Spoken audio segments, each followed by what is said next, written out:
Welcome to RK tutorial. ఈరోజు మనం వీడియోలో తెలంగాణ టెట్ పేపర్ 2లో వచ్చినటువంటి మ్యాథ్స్ బిట్ల కాన్సెప్ట్ చూద్దాం. మనము ఈ ఎగ్జామ్ అనేటువంటిది 4th జనవరి 2026 షిఫ్ట్ 2లో జరిగిన ఎగ్జామ్ అనమాట. ఇది అయితే మన ప్లేలిస్ట్లో ఆల్రెడీ 3rd జనవరి షిఫ్ట్ 1 షిఫ్ట్ 2 అదేవిధంగా 4th జనవరి షిఫ్ట్ 1 కూడా మనకు ఆ యొక్క క్వశ్చన్ ఆన్సర్ చేయడం జరిగింది. అవి కూడా ఒకసారి చూడండి మీరు. దాంతోపాటు పేపర్ 1కు సంబంధించినటువంటి అన్ని పేపర్లకు నేను ఆన్సర్ చేయడం జరిగింది, అంటే మ్యాథ్స్ క్వశ్చన్లకు అన్నీ కూడా అవి కూడా ఒకసారి చూడండి మీరు.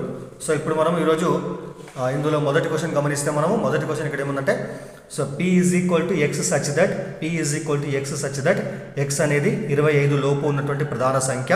అంటే Pలోని మూలకం x అనేట్లయితే అదేం కావాలి, ఇక్కడ మనకు ఒక ప్రధాన సంఖ్య కావాలి. ఎక్కడ దాకా ఉన్న ప్రధాన సంఖ్య అది 25 లోపలనే ఉన్నటువంటి ప్రధాన సంఖ్య అనమాట. అదేవిధంగా మరి Q ఏముంది, ఇక్కడ Q అనేటువంటి సమితి x సచ్ దట్ x అనేటువంటిది 25 లోపు ఉన్నటువంటి ధన బేసి పూర్ణ సంఖ్య. అంటే అర్థమైంది, ఇక్కడ Qలో ఉన్న మూలకాలు ఏమైందంటే 25 కంటే తక్కువ ఉన్నటువంటి బేసి ధన పూర్ణ సంఖ్యలు అనమాట.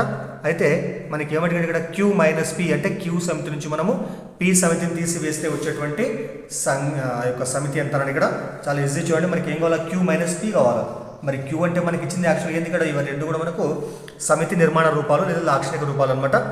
అయితే మనకు ఆన్సర్ దేంట్లో ఉంది, ఇక్కడ మనకి ఇది రోస్టర్ రూపంలో జాబితా రూపంలో ఉందన్నమాట. దాని ఏం చేస్తే ఫస్ట్ మనము ఈ యొక్క సమితిని మనము రోస్టర్ రూపంలోకి మార్చుకుందాం. మనం ఇక్కడ ఏముంది, ఇక్కడ x అనేది 25 లోపు ఉన్నటువంటి ధన బేసి పూర్ణ సంఖ్యలు. ధన బేసి సంఖ్యలు ఏముంటాయి 1 3 5 7 ఇవన్నమాట. ఇక్కడ రాస్తారు డైరెక్ట్ ఇక్కడ. సో 3, 5 7 9 11 13 17 19 తర్వాత 21 తర్వాత 23 వరకు తీసుకుంటాం. ఎందుకంటే మనకి ఏమి ఇచ్చింది, ఇక్కడ 25 లోపు అంటాం. తర్వాత Q అయిపోయిన తర్వాత మైనస్ ఇక్కడ తర్వాత మరి P అంటే ఏంది, ఇక్కడ x అనేది 25 లోపు ఉన్నటువంటి ప్రధాన సంఖ్యలు అంట. మరి ప్రధాన సంఖ్యలు దేంతో స్టార్ట్ అయితే మనకు 2తో స్టార్ట్ అవుతాయి. సో 2 3 5 7 11 తర్వాత 13 తర్వాత 17 తర్వాత 19 తర్వాత 23 ఇవి మనకు 25 లోపల ఉన్నటువంటి ప్రధాన సంఖ్యలు ఇవన్నీ కూడా అనమాట. ఇప్పుడు ఏం కావాలి ఇక్కడ మనకు, సో వీటి యొక్క భేదం ఎంత అన్నాడు. ఇప్పుడు ఏం చేస్తాం, మనము ఉమ్మడి మూలకాలు రెండు కూడా క్యాన్సల్ చేస్తాం. మనం గుర్తుపెట్టుకోవాలా, Q - P అంటే Q నుంచి Pలో నుండి మూలకాలు మొత్తం కూడా క్యాన్సల్ చేద్దామని తీసేస్తాం మనము. ఇప్పుడు ఏముంది, ఇక్కడ 3 క్యాన్సల్, 5 క్యాన్సల్, 7 క్యాన్సల్, తర్వాత 11 13 17 19 తర్వాత 23 క్యాన్సల్ ఇక్కడ. అయితే ఇప్పుడు Qలో మిగిలిన మూలకాలు ఏమున్నాయి, ఇక్కడ Qలో మిగిలిన మూలకాలు 1 9 21 ఉంది ఇక్కడ. మరి Pలో మిగిలిన మూలకాలు ఏమున్నాయి, 2 మాత్రం మిగిలింది ఇక్కడ. కానీ ఏం చేస్తే ఇక్కడ మనము Q - P అంటే మొదటి సమితి ఏదైతే ఉంటుందో ఆ సమితిలో మిగిలిన మూలకాలు మాత్రమే తీసుకుంటాము. పక్కన ఉన్నటువంటి రెండో సమితిలో మనకు మూలకాలు మిగిలినప్పటికీ వాటి లెక్కలోకి తీసుకోం మనం. కాబట్టి దీనికి ఆన్సర్ ఏంది, ఇక్కడ కేవలము సో మొదటి సమితి అంటే Qలో ఉన్నట్టు ఇక్కడ మొదటిగా Q ఉంది కాబట్టి Qలోని మూలకాలు మాత్రమే రాస్తాం మనం. అప్పుడు ఏముంది ఇక్కడ, సో 1 9 తర్వాత ఇక్కడ 15 రాయలేదు, ఇక్కడ 15 కూడా వస్తుంది. ఇక్కడ 15 ఇక్కడ లేదు, ఇక్కడ 15 కూడా ఇక్కడ. సో 15 దాని తర్వాత 21 ఎందుకంటే బేస్ సంఖ్యలో 15 ఉంటుంది. ఇక్కడ నేను రాయలేదు, ఇక్కడ మర్చిపోయినా, ఇక్కడ రాసుకుని 15 అనమాట ఇది. సో మనకు వచ్చేటువంటి ఆన్సర్ ఏమంటే 1 9 15 21. కాబట్టి మనకు 4th ఆప్షన్ 1 9 15 21 మనకు ఆన్సర్ కావడము జరుగుతుంది. ఇక్కడ మనకి రెండో సమితిలో ఉన్నటువంటి మూలకం 2 ఏదైతే ఉంటుందో ఇది మనము ఇక్కడ రాయమన్నమాట. మనం కేవలము మొదటి సమితిలోని మూలకాలు మాత్రమే రాస్తాము. తర్వాత సెకండ్ క్వశ్చన్ చూద్దాం. సెకండ్ ఏమంటే 3x + 2y = 4x + 5y = 9:17 అయితే x/y అంటాడు ఇక్కడ. అదే మనకి ఏమి ఇచ్చినాడు, ఇక్కడ నిష్పత్తి ఇచ్చినాడు. ఇక్కడ రెండు నిష్పత్తులు కూడా సమానం అంటే ఇవి. దాని చేయగల మనకు x/y విలువ కావాలన్నమాట. దీని ఏం చేద్దాం, మనము భిన్న రూపంలో రాసుకున్నాం. మనం ఇది యాక్చువల్గా ఏం చేస్తాం, మనం a/b అంటే దాన్ని మనము a/bగా రాసుకుంటాం. కాబట్టి దాని ప్రకారం రాస్తే ఇప్పుడు మనము లవహారంగా రాసుకుంటే మనము సో 3x + 2y బై ఎంత, ఇక్కడ 4x + 5y = మనకి ఎంత ఉంది, ఇక్కడ 9:17 దాన్ని మనం దాన్ని కూడా భిన్నంగా రాసుకుంటే 9/17 అవుతుంది ఇక్కడ. తర్వాత ఏం చేస్తుంది, మనము అడ్డగుణకరం చేస్తాం మనం. అంటే ఈ హారం దీన్ని గుణిస్తుంది, ఈ హారం దీన్ని గుణిస్తుంది అనమాట. 17తో మొత్తాన్ని గుణిస్తే ఏమొస్తుంది, సో 17 గుళ్ళ 51x ప్లస్ కాబట్టి ప్లస్ ఇక్కడ 17 2 34y ఈక్వల్ ఇక్కడ ఏముంది, ఇక్కడ 4x + 5y × 9. సో 9తో గుణిస్తే మనం 9 4 36x ప్లస్ కాబట్టి ప్లస్ ఇక్కడ 9 5 45y ఈ విధంగా అనమాట. తర్వాత నెక్స్ట్ అయిన తర్వాత మనం ఇక్కడ మనం ఎక్స్లు మొత్తం ఒకసారి తీసుకొద్దాం. మనం 51x ఈ 36 యువతల కోసం ఏమవుతుంది 36x మైనస్ అనమాట. తర్వాత ఇక్కడ ఏముంది ఇక్కడ 45y అలాగే ఉంటుంది ఇక్కడ. ఈ ప్లస్ 34y అవతల పోతే ఏమవుతుంది మైనస్ 34y. ఇప్పుడు మైనస్ చేస్తే ఏమొస్తుంది ఇక్కడ 51x మైనస్ 36x ఎంత అంటే 15x ఇక్కడ మిగులుతుంది. దాని తర్వాత 45y మైనస్ 34y అంటే ఇక్కడ 11y అనమాట. దాని తర్వాత ఈ x అలాగే వచ్చేసి y ఉత్తరకు వస్తే ఏం చేస్తుంది భాగిస్తుంది ఇక్కడ. తర్వాత 11 అలాగే ఉంటుంది ఇక్కడ. 15 ఎక్కడ పోతే అది కూడా భాగిస్తుంది కాబట్టి బై 15 అనమాట. మరి ఇంతకుముందు లాగా మనం దీన్ని మనం భిన్నంగా రాసేం వస్తుంది నిష్పత్తిగా రాసేం వస్తుంది x:y = 11:15. కాబట్టి మనకు సెకండ్ ఆప్షన్ ఏదైతే ఉంటుందో ఇది మనకు ఆన్సర్ కావడము జరిగింది ఇక్కడ. తర్వాత మూడో క్వశ్చన్ చూడండి. ఒక ద్విచక్ర వాహనం ధర రూపాయలు 80,000. దాని విలువ సంవత్సరమునకు 8% చొప్పున తగ్గితే 2 సంవత్సరాల తర్వాత దాని యొక్క విలువ ఎంత అని ఇక్కడ. అయితే దీనికోసం ఉపయోగించే సూత్రం ఏంటంటే మనం సాధారణంగా చక్రవడ్డీ కోసం ఉపయోగించే సూత్రం ఏదైతే ఉంటుందో చక్రవడ్డీ ప్రకారం మొత్తానికి a = p × 1 + r/100 whole to the power of n అనే సూత్రం ఉపయోగిస్తాం చక్రవడ్డీ కోసం అనమాట. మనము చక్రవడ్డీ ప్రకారం మొత్తానికి అదేవిధంగా ఇక్కడ కూడా అదే సూత్రం ఉపయోగిస్తాం. కానీ ఇక్కడ ఏమిచ్చింది చెప్పండి ఇక్కడ మనకు దాని యొక్క విలువ ఏమైంది ఇక్కడ తగ్గుతూ పోతుంది ఇక్కడ. అంటే ఏం చేస్తే ఇక్కడ మనకు దీని యొక్క ఎంత శాతం తగ్గింది 8% తగ్గింది కాబట్టి r ఉన్న ప్లేస్లో ఏం రాస్తాము -r రాస్తాం మనం. అంటే -r అంతే ఇక్కడ మనకు సో -8% ఇక్కడ. ఎందుకంటే r తగ్గుతుంది కాబట్టి ఇక్కడ మైనస్ రాసుకుంటాం అంతే మనము. అప్పుడు సూత్రం ఎలా మారుతుంది ఇక్కడ so a = p × 1 - r/100 whole to the power of n అనమాట. ఈ విధంగా రాస్తాం మనం. దాని తర్వాత ఇక్కడ మరి p అంటే ఏంది ఆ యొక్క ద్విచక్ర వాహనం మోటార్ సైకిల్ యొక్క ధర అనమాట. ఇది ఏ అంటే మిగిలినటువంటి విలువ అనమాట. మరి ఏ p మనకి ఎంత ఇచ్చినట్టు ఇక్కడ 80,000 రూపాయలు ధర అనమాట. దాని తర్వాత 1 - r అంటే ఇక్కడ మనకు తగ్గినటువంటి దానికి విలువ శాతం అనమాట. ఇది 8% కాబట్టి r ఉన్న ప్లస్ 8 రాస్తాం బై ఎంత ఇక్కడ మనకు 100 టు ది పవర్ ఎన్ని సంవత్సరాలు చెప్పండి ఇది 2 సంవత్సరాలు. అంటే అర్థమైంది ఇక్కడ 2 ఇక్కడ రాస్తున్నాం ఇక్కడ. దాని తర్వాత అంటే n అంటే 2 అనమాట. తర్వాత 80,000 ఇక్కడ కాసాగడితే వస్తుంది 100 × 100 100 - 8 ఎంత 92/100. మరి 92/100 స్క్వేర్ అంటే అర్థమైంది 92/100 × 92/100 ఇక్కడ డైరెక్ట్ రాసిన చూడండి ఇక్కడ. సో కాసాగట్టలో 100 × 100 మొత్తం మీద హారం 100 అవుతుంది ఇక్కడ. మరి 100 - 8 92/100 స్క్వేర్ అంటే 92/100 అంటే 92/100 అనమాట. ఇక్కడ చూడండి 2 zeros క్యాన్సర్ 2 zeros క్యాన్సర్ ఇక్కడ.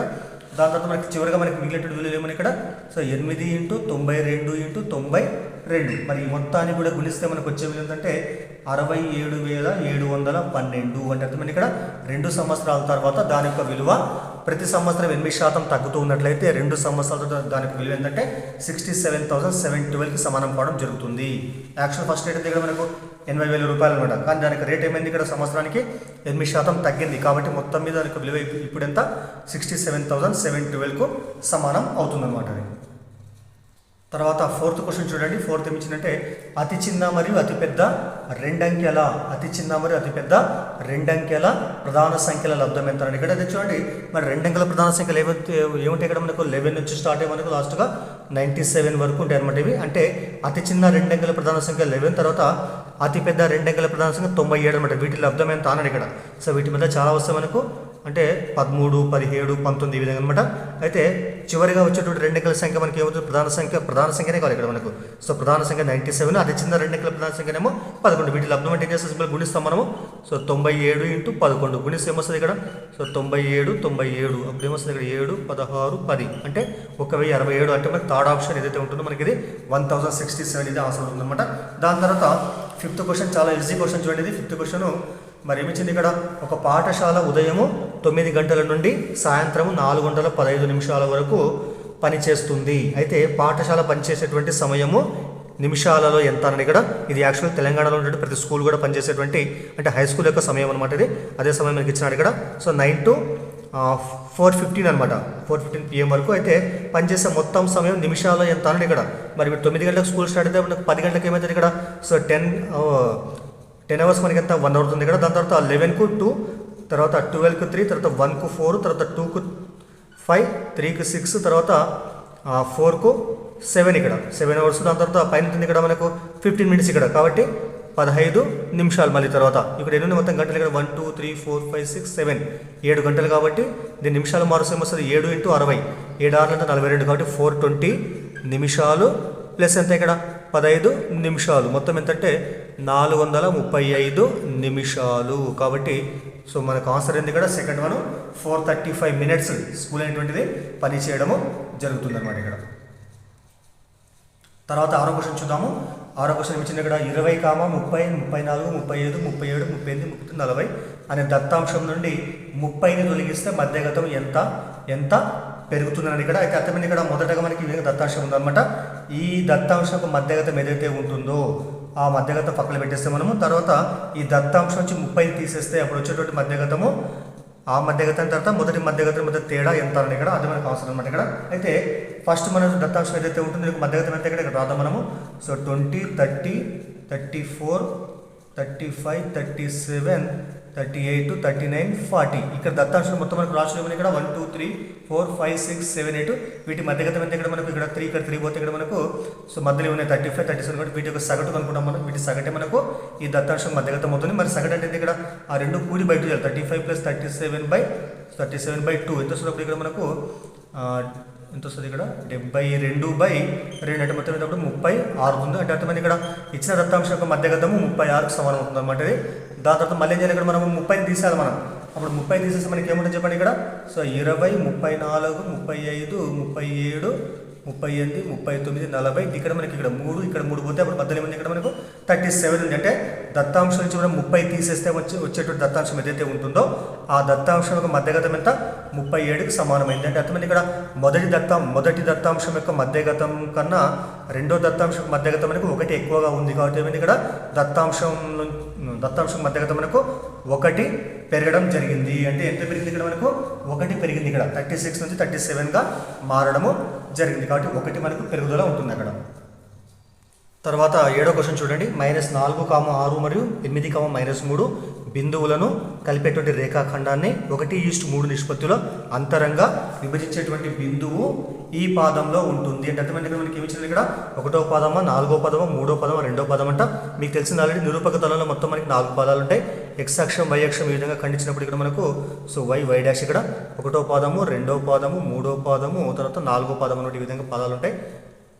అయితే ఈ 4వ పదం ఉన్నప్పుడు మనకి ఇక్కడ ఏముంటుంది ఇక్కడ x విలువ ప్లస్ y విలువ ప్లస్ ఇక్కడ. అంటే అర్థమైంది ఇక్కడ ఉండే బిందువు యొక్క నిరూపకాలు మనకి ఏ గుర్తులు ఉంటాయి ప్లస్ ఉంటాయి ఇక్కడ. దాని తర్వాత ఇక్కడ ఏముంటుంది ఇక్కడ x మైనస్ ఇక్కడ y ప్లస్ కాబట్టి మైనస్ ప్లస్ తర్వాత ఇక్కడ ఏముంటుంది ఇక్కడ 2 మైనస్ కాబట్టి సో మైనస్ తర్వాత ఇక్కడ ఏముంది ఇక్కడ x ప్లస్ కాబట్టి ప్లస్ y మైనస్ కాబట్టి మైనస్ అంటే ఈ విధంగా గుర్తులు కలిగి ఉండేటువంటి బిందువులు ఆ పదాలు ఉంటాయి ఇక్కడ మనకి 1వ పదమా 2వ పదం 3, 4 ఈ విధంగా పదాలు ఉంటాయి అనమాట. ఇక్కడ ఈ విధంగా గుర్తిస్తాం మనము. అయితే ముందు ఏం చేయాలి ఇక్కడ మనము అంతరంగా వచ్చే బిందువు అనుకున్నాం మనం. మీకు తెలిసిన 10th క్లాస్ ఇంపార్టెంట్ సూత్రం అనమాట ఇది. మరి ఏదైనా x1, y1, x2, y2 బిందువులు కలిపేటువంటి రేఖాఖండాన్ని x1, y1, x2, y2 రెండు బిందువులు కలిపే రేఖాఖండాన్ని మరి m1:m2 నిష్పత్తుల అంతరంగా గురించి బిందువు సూత్రము m1x2 + m2x1/m1 + m2 దాని తర్వాత మళ్ళీ m1y2 + m2y1/m1 + m2 ఈ బిందువు అనేటువంటిది x1, y1, x2, y2 రెండు బిందువులు కలిపేటువంటి రేఖాఖండాన్ని m1:m2 నిష్పత్తిలో అంతరంగా గురించి బిందువు అనమాట. అయితే ఇక్కడ మనకి ఇచ్చిన బిందువులు ఏముంది ఇక్కడ -4, 6 x1, y1 తర్వాత ఇదేమో x2, y2 అనుకున్నాం. నిష్పత్తి ఏముంది ఇక్కడ 1:3 కాబట్టి దీన్ని m1 ఇది m2 అనుకుందాం మనం. దీనిలో ప్రతిక్షేపిస్తే మనకు వచ్చేది ఆన్సర్ అనమాట. ఇక్కడ రాసేయండి ఇక్కడ m1 అంటే ఎంత ఇక్కడ మనకి 1కి సమానం కాబట్టి 1 × x2 అంటే ఏముంది ఇక్కడ 8 ఉంది. తర్వాత ప్లస్ m2 అంటే 3 ఉంది. అదేవిధంగా x1 ఏముంది ఇక్కడ సో -4 ఉంది. బై ఎంత m1 + m2 అంటే 1 + 3 కాబట్టి 4. దాని తర్వాత మరి m1 అంటే 1 × y2 అంటే -3 ఉంది. తర్వాత ప్లస్ m2 అంటే 3 తర్వాత y1 అంటే ఏముంది ఇక్కడ 6 ఉంది. బై m1 + m2 4 అనమాట. ఈ విధంగా మనకు వచ్చే బిందువుని ఇదే అనమాట. తర్వాత సూక్ష్మీకరిస్తే 8 × 8 ప్లస్ ఇంటూ మైనస్ -3, 4, 12 ఇక్కడ అంటే 8 - 12 ఎంత -4 వస్తుంది. -4/4 దాని తర్వాత 1 3 -3 ఇక్కడ 1 × -3 3 6 18 18 - 3 ఎంత 15/4 ఇది మనకు వచ్చే బిందువు అనమాట. అయితే ఇక్కడ ఏమో దీని గుర్తు -1 ప్లస్ ఉంది. అంటే x అంటే మైనస్ y అంటే ప్లస్ ఉంది కాబట్టి ఇక్కడ చూడాలి. ఇక్కడ మనం ఇప్పుడు మనకి ఇక నిరూపక తలం చూస్తే ఇక్కడ మనము ఇక్కడ ఏముంది ఇక్కడ మైనస్ ప్లస్ అంటే రెండో పాదంలో ఆ బిందువు ఉంటుంది కాబట్టి మనకు ఆన్సర్ ఇక్కడ 4th వన్ రెండవ పాదంలో మనకు వచ్చేటువంటి ఆన్సర్ అనేటువంటిది ఉండడం జరుగుతుంది. దీన్ని క్యాన్సల్ చేసుకోవచ్చు మనము 4 అప్పుడు ఏమొస్తుంది బిందువు అంటే ఇక్కడ మనకు -1, 15/4 ఈ బిందువు మనకు నిరూపక తలంలో రెండవ పాదంలో ఉంటుంది. తర్వాత 8th క్వశ్చన్ చూడండి. ఇచ్చింది ఇక్కడ 3 × log p base 3 × log p base 3 = 9 అయితే p విలువ ఎంత ఇక్కడ అయితే చూడండి. ఇక్కడ ఇది కూడా 10th క్లాస్ దగ్గర ఇది కూడా చాలా ఇంపార్టెంట్ చూడండి. ఇది కూడా ఇక్కడ ఏమిచ్చిందంటే మనకి ఇది సంవర్గమైన రూపం అనమాట, ఇది అంటే లాగరిథం ఫామ్ అనమాట. దీని ఏం చేస్తాం ఫస్ట్ మనము ఘాతాంక రూపంలోకి మార్చుకుందాం మనం అనమాట. ఘాతాంక రూపంలో మార్చడం చేస్తాం మనము. దానికంటే ముందు ఇక్కడ మనకు log 3 బేస్ ఇక్కడ 3 అని వస్తుంది, మల్టిప్లై చేస్తుంది. ఇక్కడ దీని ఇక్కడ పంపిస్తే ఏం చేస్తుంది, భాగిస్తుంది. కాబట్టి ఇక్కడ ఏముంటుంది ఇప్పుడు log p base 3 is equal to 9/3 కొట్టేసి ఏమొస్తుంది 3 ఎక్కం 3 ముళ్ళ. అప్పుడు ఏముంటుంది ఇక్కడ log p base 10 is equal to 3 ఉంటుంది. ఇక్కడ దీని ఇప్పుడు మనం లాగరిథం తీసేసి మనకి ఏమొస్తుందంటే ఇక్కడ బేస్ ఏదైతే ఉంటుందో ఈ బేస్కు ఈ విలువ ఘాతంగా మారుతున్నాడు. అంటే ఏమొస్తుంది ఇప్పుడు సో 10⁻³ ఈజ్ ఈక్వల్ అంత p ఇక్కడ అవుతుంది ఇక్కడ. సో p అనమాట. ఈ విధంగా మారుస్తాం అన్నమాట మనము. అంటే లాగరిథంలో మనకు బేస్ ఏదైతే ఉంటుందో ఆ బేస్ని ఇక్కడ భూమిగా రాసిన తర్వాత ఈ రెండు విలువలు ఏవైతే పరస్పరం మార్చేస్తాం అంతే మనం. అంటే ఈ 3 అవతలకి వచ్చేస్తే 10⁻³ అవుతుంది, ఇక్కడ p అవతలకి పోతే ఈజ్ ఈక్వల్ టు p అనమాట. ఇప్పుడు p అంతే ఇక్కడ మనకు 10⁻³ అంటే సో 10 × 10 × 10 ఎంత ఇప్పుడు మనకు 1000కి సమానం అవుతుంది. కాబట్టి దీని నుంచి మనకు p అంతా ఇప్పుడు 1000 అవుతుంది. సో ఆన్సర్ అంతా ఇక్కడ మనకు 1000కి సమానం కావడము జరిగిందనమాట. దాని తర్వాత మరి 9వ క్వశ్చన్ చూస్తే ఇక్కడ మనము ఒక వృత్తానికి గీసినటువంటి స్పర్శ రేఖ మరియు ఆ స్పర్శ బిందువు వద్ద గీసినటువంటి వ్యాసార్థముల మధ్య కోణం ఎంత అన్నది చాలా ఈజీ క్వశ్చన్. ఇది కూడా 10వ క్లాస్ క్వశ్చన్ ఇది. మరి దీనికి ఆన్సర్ సెకండ్ ఇక్కడ. సో వృత్తానికి స్పర్శరేఖల పాఠం ఉంటుంది ఇక్కడ. మరి బయట ఒక బిందువు తీసుకుంటే మనము ఇక్కడ నుంచి మనం బయట బిందువులకు స్పర్శరేఖను గీస్తాం. ఇది స్పర్శరేఖ అనమాట. ఇక్కడ కేంద్రం ఇక్కడ ఉంటుంది. ఈ స్పర్శ బిందువు వద్ద ఈ యొక్క కేంద్రాన్ని కలిపినట్లయితే మనకి వచ్చేటువంటి దాన్ని వ్యాసార్థం అంటారు. మరి ఈ వ్యాసార్థం మధ్య ఏర్పడే కోణం ఎంత ఇక్కడ లంబ కోణం ఉంటుంది. కాబట్టి సో స్పర్శరేఖకు స్పర్శ బిందువు వద్ద వ్యాసార్థానికి మధ్య ఏర్పడే కోణం ఎంతంటే 90 డిగ్రీల కోణం ఉండడం చెప్తుంది ఇక్కడ. దాని తర్వాత మరి నెక్స్ట్ 12వ క్వశ్చన్ చూడండి. 12వ క్వశ్చన్ ఏమందంటే 10వ క్వశ్చన్ చూడండి. ఒక వ్యక్తి తన మొత్తం ఆదాయంలో 30% షేర్ మార్కెట్లో పెట్టుబడి పెడతాడు. అతడి పెట్టుబడిలో 40% మ్యూచువల్ ఫండ్స్లో, మిగిలినటువంటి మొత్తము ఈక్విటీలో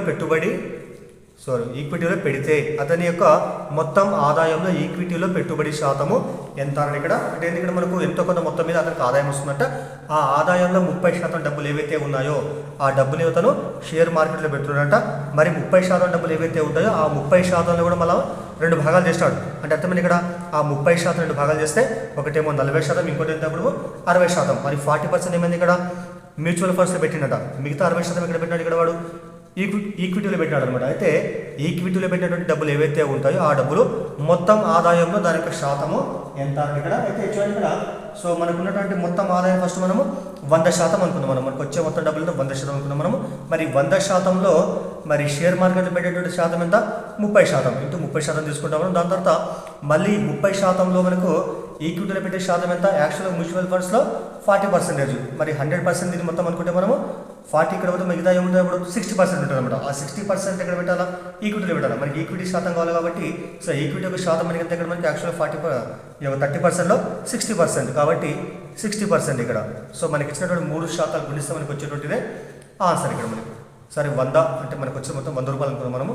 సో 100 ఇంటూ మరి 30%. 30 అంటే ఎంత ఇక్కడ 100% 30% అంటే అర్థమైంది 30/100. దాని తర్వాత 60% అంటే అర్థమైంది 60/100 ఇక్కడ. మరి 100 క్యాన్సిల్ ఇక్కడ. మళ్ళీ ఏంది ఇక్కడ ఈ 0 క్యాన్సిల్, సారీ 0 ఈ 0 క్యాన్సిల్ ఇక్కడ. So 2 zeros cancel. అప్పుడు ఏముంది ఇక్కడ 6 × 3 6 ముళ్ళ ఎంత 18%. అంటే అర్థమైంది ఇక్కడ ఆ యొక్క 100% డబ్బుల్లో 18% డబ్బులు ఇక్కడ పెట్టినట్టు ఇక్కడ వాడు ఈక్విటీలో పెట్టడము జరిగింది. కాబట్టి మనకు ఆన్సర్ 18% అనమాట. అదేవిధంగా మ్యూచువల్ ఫండ్స్లో పెట్టే పెట్టుబడి అప్పుడు ఏమవుతుంది ఇక్కడ 100 × 30% 40 అనమాట. 4 × 12 అంటే 12% ఏమైంది ఇక్కడ. 12% మ్యూచువల్ ఫండ్స్లో, 18% ఏమో ఈక్విటీలో. మొత్తం ఈ రెండు కూర్తే ఏమో 12 + 30 18 30%. దేంట్లో 100%లో 30% అనమాట. ఈ విధంగా తీసుకుంటాం మనం. తర్వాత 12వ క్వశ్చన్ చూద్దాము. A = X such that X అనేది ఆంగ్ల అక్షరమాలలోని అక్షరము. తర్వాత B = X such that X అనేది ఆంగ్ల అక్షరమాల అచ్చు అనమాట. అయితే A ఇంటర్సెక్షన్ B విలువ ఎంత అని ఇక్కడ. అంటే అర్థమైంది ఇక్కడ ఏలోని మూలకాలు ఏమున్నాయి ఇక్కడ ఆంగ్ల అక్షరమాల ఉన్నటువంటి అన్ని అక్షరాలు అనమాట. తర్వాత Bలో ఏమున్నాయి ఇక్కడ అదే ఆంగ్ల వర్ణమాలలో ఉన్నటువంటి కేవలం అచ్చులు మాత్రం ఉన్నాయన్నమాట. అయితే వాటిలో ఉన్నటువంటి ఉమ్మడి మూలకాలు ఏమన్నాడు ఇక్కడ మనకి A ఇంటర్సెక్షన్ B అంటే. మరి A ఇంటర్సెక్షన్ B అంటే ఏం రాస్తాం మనము. సో ఏలో ఉన్నటువంటి మూలకాలు ఏమున్నాయి A B C D నుంచి డాష్ ఇక్కడ మనకు సో Z వరకు మొత్తం మూలకాలు ఉంటాయి ఇక్కడ ఈ విధంగా అనమాట. తర్వాత ఇంటర్సెక్షన్ ఇక్కడ. తర్వాత మరి Bలోని మూలకాలు ఏమున్నాయి కేవలము ఆంగ్ల వర్ణమాలలో ఉన్నటువంటి అచ్చులు మాత్రం. అచ్చులు ఏముంటాయి ఇక్కడ so A E I O U ఇవి మాత్రం Bలో ఉంటాయి అనమాట. మరి ఇప్పుడు ఇంటర్సెక్షన్ అంటే అర్థమైంది ఇక్కడ రెండింటిలో ఉన్నట్టు ఉమ్మడి మూలకాలు కాబట్టి ఈ రెండు సమితులు ఉన్నట్టు ఉమ్మడి మూలకాలు ఏమంటే ఇక్కడ ఏ ఉంటుంది తర్వాత సో ఇందులో ఈ ఉంటే ఈ ఉంటుంది తర్వాత ఐ తర్వాత ఓ తర్వాత యు ఇవి ఏ ఇంటర్సెక్షన్ బిలో వచ్చినట్టు మూలకాలు కాబట్టి మనకు ఆన్సర్ కూడా AEIOU కావడం జరుగుతుంది. దేనికి సమానం చెప్పండి ఇది సో ఇది మొత్తం కూడా బి సంథింగ్ సమానం కాబట్టి బి ఇక్కడ సో ఏ ఇంటర్సెక్షన్ బి అనేటువంటిది బికు సమానం కావడం జరిగింది. దీని యొక్క సూత్రం యాక్చువల్గా ఏమంటే బి అనేటువంటిది బి సబ్సెట్ ఏ బి అనేటువంటిది ఏకు ఉపసమితి అయినట్టయితే అప్పుడు మనకు ఏ ఇంటర్సెక్షన్ యొక్క బి విలువ మనకి ఎంత బీకే సమానం కావడం జరుగుతుంది అనమాట. ఇది గుర్తుపెట్టుకోవాలి మనం. అలా కాకుండా బి సబ్సెట్ ఏ అయినట్టయితే అప్పుడు మనకు మరి ఏ యూనియన్ బి ఏమొస్తుంది చెప్పేటప్పుడు ఏ వస్తుంది అనమాట. ఇక్కడ యూనియన్ ఉంటే పెద్ద సమితి వస్తుంది, ఇక్కడ ఇంటర్సెక్షన్ ఉంటేనేమో చిన్న సమితి రావడం జరుగుతుంది. ఇక్కడ ఈ విధంగా గుర్తుపెట్టుకోవాలి మనం. తర్వాత మరి 13వ క్వశ్చన్ చూస్తే కోణము 135 డిగ్రీలను రేడియన్ మానంలోకి మార్చగా మరి రేడియన్ మానం అంటే పై ఉన్నటువంటి విలువ అనమాట. ఇక్కడ మరి 135 ఇప్పుడు ఏం చేస్తాం మనము పై ఉండాలి కాబట్టి సో పై బై 180 చేత పై బై 180 గుణిస్తాం దీన్ని మనము. తర్వాత దీన్ని క్యాన్సల్ చేస్తే ఏమొస్తుంది ఇక్కడ మనకు లవాని హారాన్ని క్యాన్సల్ చేస్తే 45 ముళ్ళ 135 45 4 180 కాబట్టి 3 ఇంటూ పై అంతా సో 3π/4 మనకు ఆన్సర్ ఉంది ఇప్పుడు 3π/4 కాబట్టి 4తోను ఈ 135 డిగ్రీ యొక్క రేడియన్ మానం యొక్క ఆన్సర్ అది 3π/4కు సమానం కావడం జరిగింది అక్కడ అది. తర్వాత 13వ క్వశ్చన్ చూడండి 1024 = 2 to the power of x అయితే x ఎంత ఇక్కడ 1024 దీని మీద మనము సో 2 యొక్క ఘాతంగా రాస్తే ఏమొస్తుంది 1024 మనము 2 to the power of 10 రాసుకోవచ్చు. 2 power 10 = 2 power x ఇక్కడ ఇది ఎట్లా ఉంటుంది ఇక్కడ 1024 అనేది ఇక్కడ మనకు 2 to the power of 10గా రాసుకోవచ్చు. అంటే 2 ని 10 టైమ్స్ గురించి మనకు వచ్చేది ఏంటంటే 1024 కాబట్టి ఇక్కడ చేస్తుంది ఇక్కడ మనకు భూములు సమానం కాబట్టి ఘాతాంకాలు సమానం చేసినప్పుడు మనకి ఏమొస్తుంది x = 10 భూములు సమానం కాబట్టి ఘాతాంకాలు సమానం చేస్తే x మనకు 10కి సమానం అవుతుంది కాబట్టి మనకు ఆన్సర్ సెకండ్ ఇక్కడ. దాని తర్వాత మరి 14వ క్వశ్చన్ చూద్దాము. 14వ క్వశ్చన్ ఏమంటే ఒక స్తూపము ఒక శంకువు మరియు ఒక అర్ధగోళము సమాన ఆధారం మరియు ఒకే ఎత్తు కలిగి ఉన్నాయి అయితే వాటి ఘన పరిమాణాల నిష్పత్తి ఎంత అని ఇక్కడ చూడండి. ఇక్కడ పటాలకి చూడండి ఇక్కడ ఇది స్తూపము శంకు అర్ధగోళం అనమాట.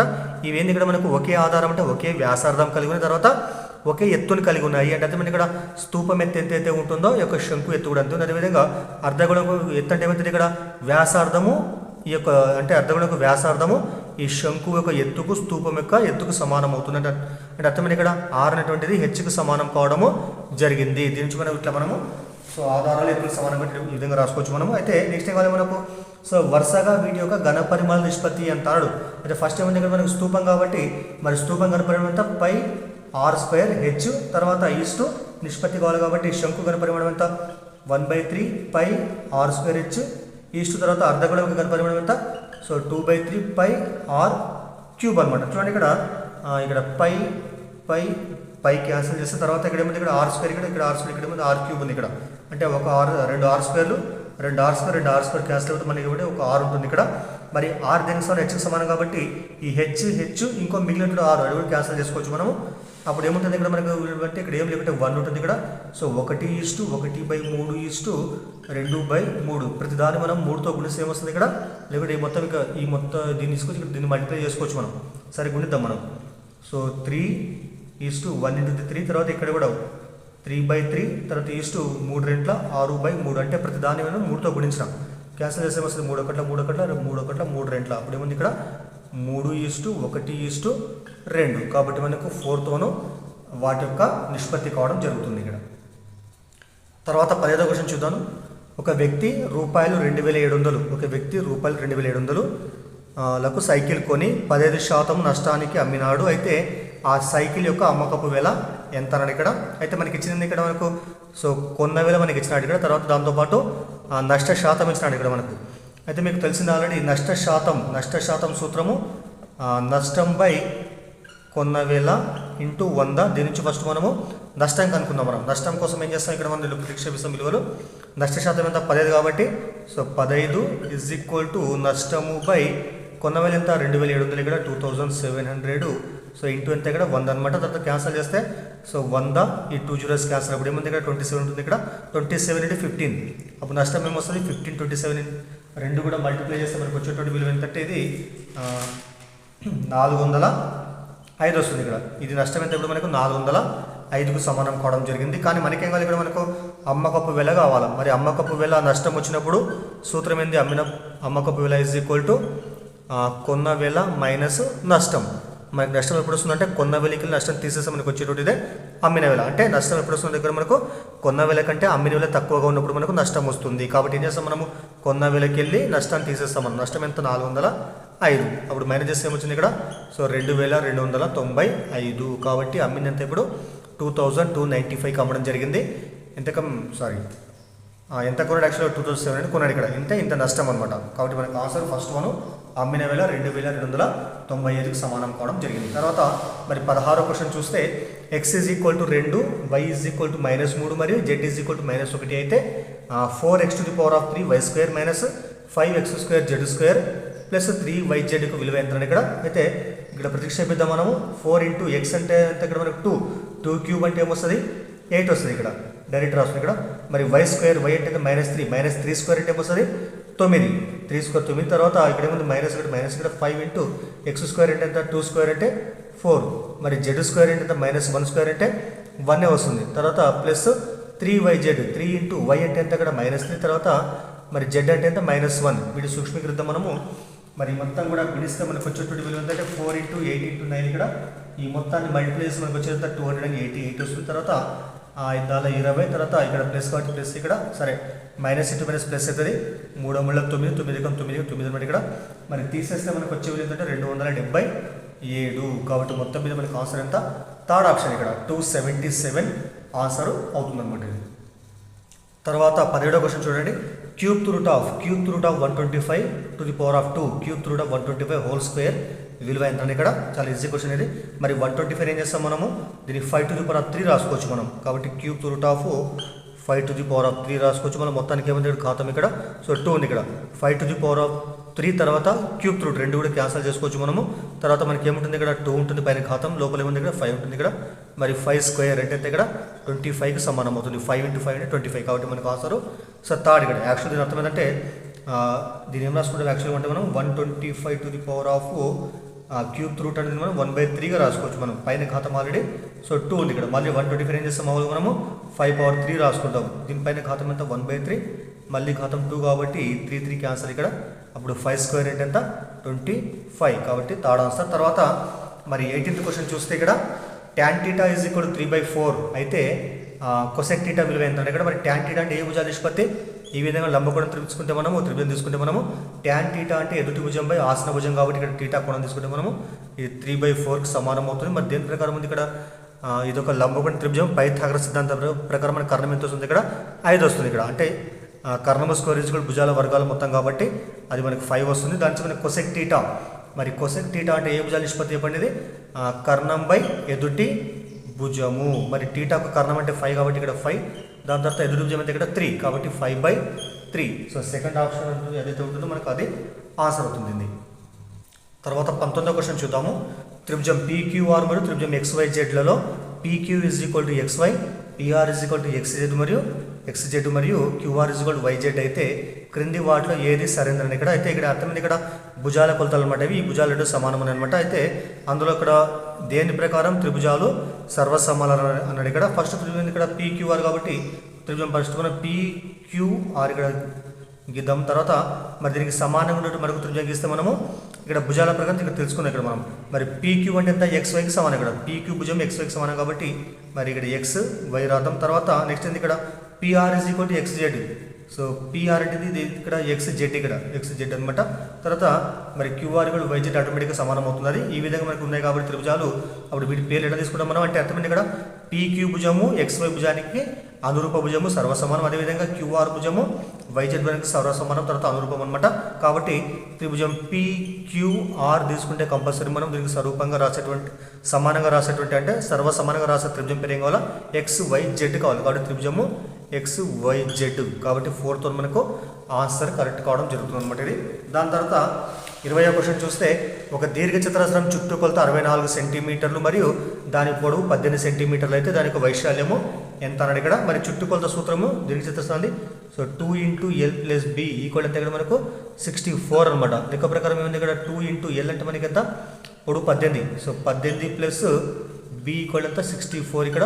మరి 2 ఇక్కడ అవతల భాగస్వామ్యం ఇక్కడ కొట్టిద్దాం మనం. 2 × 2 2 32 64. అప్పుడు బి ఏమొస్తుంది ఇక్కడ 32 ఎట్లా ఉంటుంది ఇక్కడ, ఈ 18 ఎక్కడ పోతే -18 ఇక్కడ, అప్పుడు ఏమొస్తుంది ఇక్కడ తీసేస్తే మనకు 14 వస్తుంది. సో బి అంటే ఎంత మనకు ఇక్కడ వెడల్పు అంటే 14 సెంటీమీటర్లకు సమానం కావడం జరిగింది. అయితే ఏం కావాలి ఇక్కడ మనకు వైశాల్యం కావాలి. దేనిది దీర్ఘ చతురస్రం, దానికి వైశాల్యం సూత్రము ఎల్ ఇంటూ బి. ఎల్ అంటే సారీ కరెక్టే, ఎల్ ఇంటూ బి వైశాల్యం అనమాట. ఎల్ అంటే మనకి ఎంత ఉంది ఇక్కడ ఎంత ఇచ్చినాడు ఇక్కడ 18 కూడా 18 ఇంటూ తర్వాత బి ఎంత మనకి 14 వచ్చింది ఇక్కడ.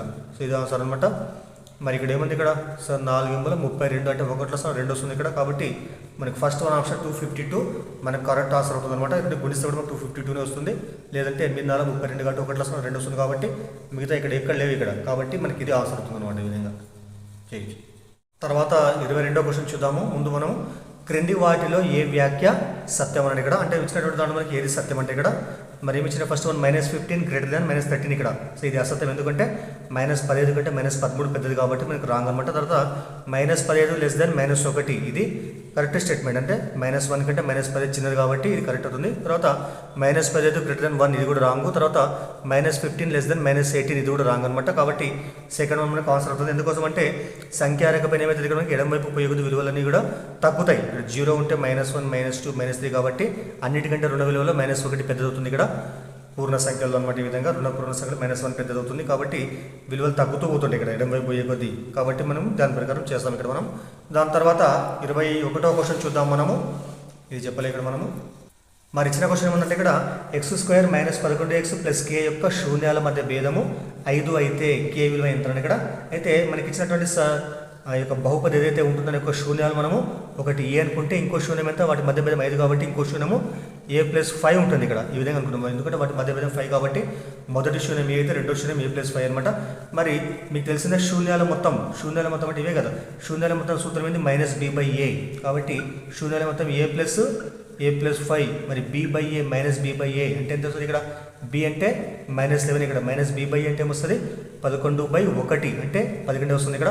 మరి a+a ఎంత 2a, 5 ఎక్కడ పోతే ఏమవుతుంది -5, 11 - 5 అంటే 6 అనమాట. నేను యాక్చువల్గా దేని ప్రకారం అంటే α + β = -b/a ప్రకారం చేస్తున్నా. అంటే వర్గ సమీకరణం యొక్క శూన్యాలు α, β అయితే వాటి యొక్క శూన్యాల మొత్తం అయితే -b/a ప్రకారము. ఇక్కడ శూన్యాలు అంటే a+5 కాబట్టి α అంటే a, β అంటే a+5 వాటి మొత్తం ఇక్కడ రాసిన a+a+5 -b/a అంటే మనకి ఎంత 11/a అంటే 1 కాబట్టి 11 వస్తుంది. ఈ విధంగా అనమాట. ఈ విధంగా రాసిన మరి 2 అక్కడ పోతే భాగిస్తుంది కాబట్టి 2 1 2 3 అప్పుడు ఏ ఎంత మనకు 3కు సమానమైంది. మరి ఏ 3 అయితే ఇప్పుడు a+5 ఇంకో శూన్యం ఏం కావాలా తేడా 5 కాబట్టి 8 అవుతుంది ఇక్కడ. కాబట్టి మొదటి శూన్యం 3, రెండో శూన్యం 8 అనమాట. దాని నుంచి మరి k ఎంత అన్నాడు. మరి శూన్యాల లబ్ధం సూత్రం మీకు తెలిసింది α × β ఎంత c/a. అది α అంటే మనకి ఎంత మొదటి శూన్యం 3కి సమానం, తర్వాత బీటా అంటే ఎంత ఇక్కడ 8కి సమానం. సో సి అంటే ఏమని చెప్పండి ఇచ్చినటువంటి సమీకరణం k ఉంది ఇక్కడ k/a అంటే 1 ఇక్కడ ఏం చెప్పంటే 1 కాబట్టి 1 రాయకుండా ఏం కాదు. మరి k అంటే ఇప్పుడు 8/24 కాబట్టి మనకు సో థర్డ్ ఆప్షన్ 24 మనకు ఆన్సర్ అవుతుంది అన్నమాట ఇక్కడ. తర్వాత 23వ క్వశ్చన్ చూడండి. 8 భుజాలు కలిగిన బహుభుజి యొక్క అంతర కోణాల మొత్తం ఎంత అని ఇక్కడ చూడండి. మనం గుర్తుపెట్టుకోవాలా ఏదైనా ఒక బహుభుజిలో ఉన్నటువంటి అంతర కోణాల మొత్తం సూత్రం ఏంటంటే n-2 × 180కి సమానం అవుతుంది. ఇది మనకు ఒక బహుభుజిక అంతర కోణాల మొత్తానికి సూత్రం అనమాట ఇది. అంటే n అంటే వాటి భుజాల సంఖ్య అనమాట. ఇక్కడ మనకి ఎందుకంటే ఇక్కడ భుజాలు ఇక్కడ 8 భుజాలు కాబట్టి n అంటే 8 ఇక్కడ 8 - 2 ఎంత 6 × 180. సో 18 ఎంత 108 కాబట్టి 1080 అంటే మొత్తం మీద మనకు ఆన్సర్ ఎంత 1080కి సమానం కావడం జరుగుతుంది అనమాట ఇది. సో మీకు దయచేసి వీడియో కనుక ఉపయోగపడితే లైక్ చేయండి, అదేవిధంగా ఛానల్ని సబ్స్క్రైబ్ చేయండి. తర్వాత 24వ క్వశ్చన్ చివరి క్వశ్చన్ చూద్దాం మనము. మరి 3x = 1 అయితే 999 విలువ ఎంత ఇక్కడ. మరి 3x ఏదైతే ఉంటుందో 3x = 1 ఉంది ఇక్కడ. మరి 3x = 1ని మనము మరి 3/0 రాసుకోవచ్చు, ఎందుకంటే a to the power of 0 యొక్క విలువ మనకు 1కి సమానం కాబట్టి ఈ విధంగా ఏదైనా ఒక విలువ యొక్క ఘాతం 0 ఉంటే 1కి సమానం. కాబట్టి ఇక్కడ మనకు 3 కావాలి కాబట్టి సో 3 ఘాతం 0 1కే సమానం. కాబట్టి నెక్స్ట్ అయితే ఇక్కడ భూములు సమానం అంటే ఘాతాంకాలు సమానం కాబట్టి ఇప్పుడు x ఎంత మనకు 0కి సమానం అండి. x = 0 అనమాట. ఇప్పుడు ఏం చేద్దాం మనం దీంట్లో ప్రతిక్షేపిస్తాం x ఉన్న కాడ మనం. So 999 to the power of x అంటే 0 కాబట్టి 0/2 మరి 0/something అంటే 0 కాబట్టి 999 to the power of 0. ఏదైనా విలువ పైన ఘాతం 0 ఎంతకు సమానం మొత్తం అది 1కి సమానం అవుతుంది కాబట్టి మొత్తం విలువ మనకు 1కి సమానం. కాబట్టి మనకు ఆప్షన్ ఫస్ట్ 1 మనకు ఆన్సర్ కావడం జరుగుతుంది అనమాట. సో ఇవి ఎగ్జామ్ వచ్చే క్వశ్చన్ అనమాట. మీకు దయచేసి వీడియో ఉపయోగపడితే లైక్ చేయండి, అదేవిధంగా ఛానల్ని సబ్స్క్రైబ్ చేయండి. Thank you.